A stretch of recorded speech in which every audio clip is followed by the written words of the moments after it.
Good morning મિત્રો. તો મિત્રો, આ મારો પહેલો વ્લોગ છે, તો હું તમને બતાવીશ મારું ઘર. ચેનલ પર ન હોય તો ચેનલને સબસ્ક્રાઈબ કરી નાખજો.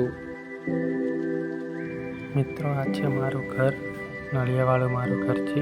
એની જોડે ધાબુ છે નાનું એવું, અને સાઈડમાં ભેંસોનું ડાળું અને અમારી ડાંગર છે. મિત્રો,